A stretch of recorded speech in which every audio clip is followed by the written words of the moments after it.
guess the winds did blow away some of the clouds. A lot of places got flooded though, city-wise.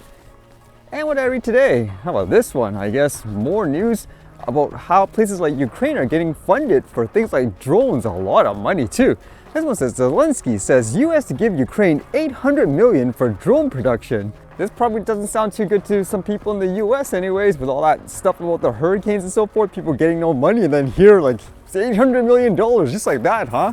It says here, President Vladimir Zelensky said the US will provide $800 million of military support to Ukraine to finance the production of drones as the country seeks to bolster its defense capabilities.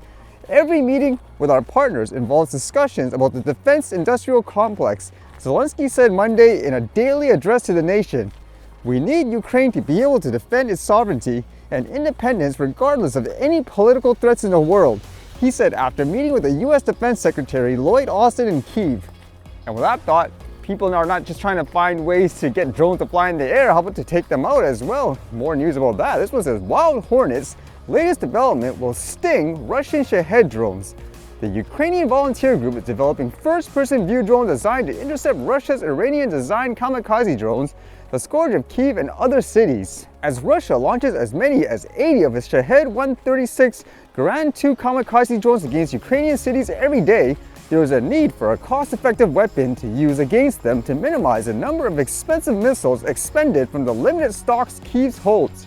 The Wild Hornets volunteer group has recently disclosed its latest development, aimed to do exactly that. The first-person view Sting unmanned aerial vehicle. The UAV is said to be capable of speeds exceeding 160 kilometers per hour and reaching altitudes of around 3,000 meters. Sting is based on a standard quadcopter to which is centrally fixed an elongated dome-shaped warhead on top of which is a camera that is used to guide the UAV during its flight. The operator controls the drone remotely from the ground using VR goggles that allow him or her to steer the Sting onto its target. Wild Hornets say they are also working on developing an artificial intelligence add-on for the targeting system, which will further improve the drone's ability to identify and lock to its target. And according to this, they say they have about 25 engineers producing about 100 of these drones per day. Either way, non-stop funding for both sides, I suppose, to keep the war going, but it makes me wonder too, with the US having an election soon, will this actually change plans in terms of things like funding and all that? Or is that why they're giving the funding now, just in case things do change?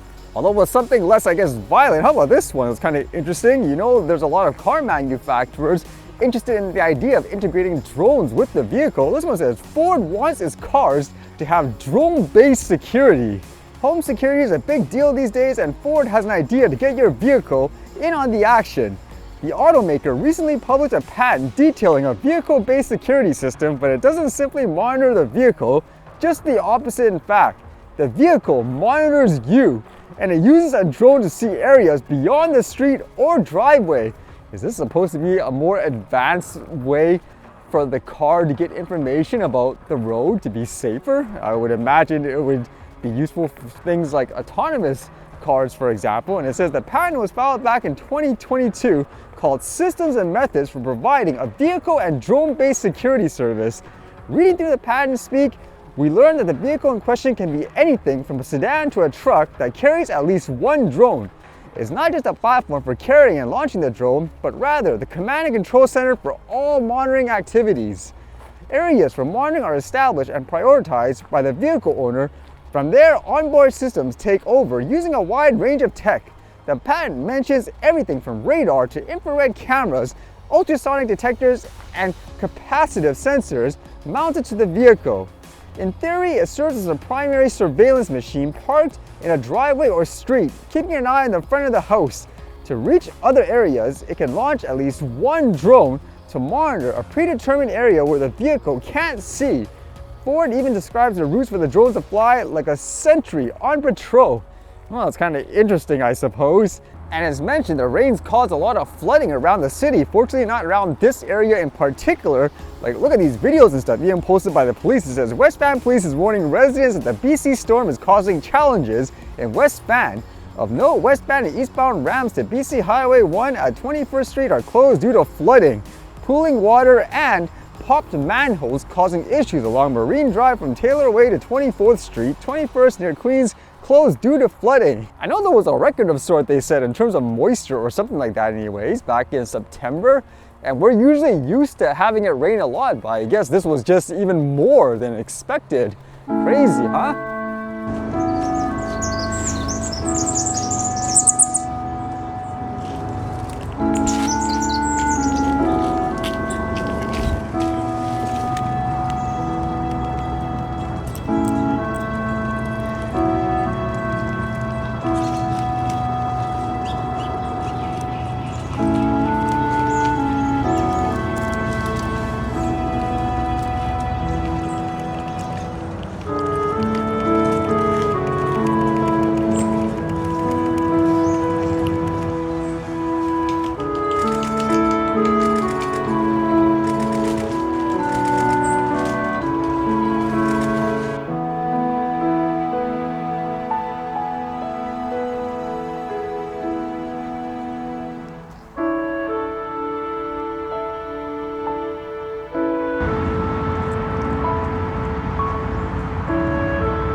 And on a side note, this seemed like a random comment. One of you from Australia was saying how your transit system is called TransLink down there, and you're wondering if it was the same, I guess, here.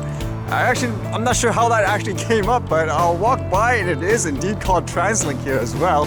I'll show you what it looks like.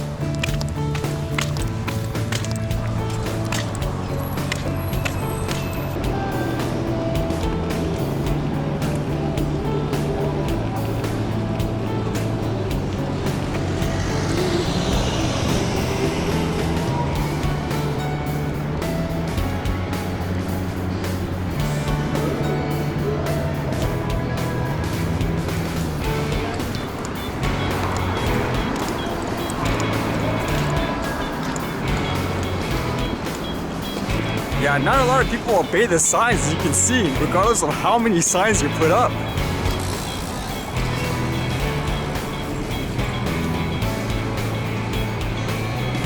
Yeah, this is the TransLink office here.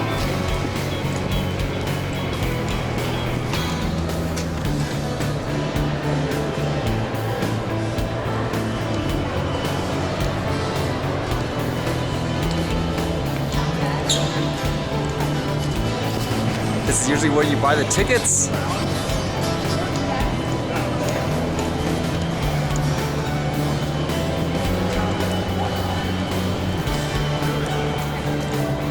And since you talked about tapping in and out, you do that here too.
All right, see you guys later.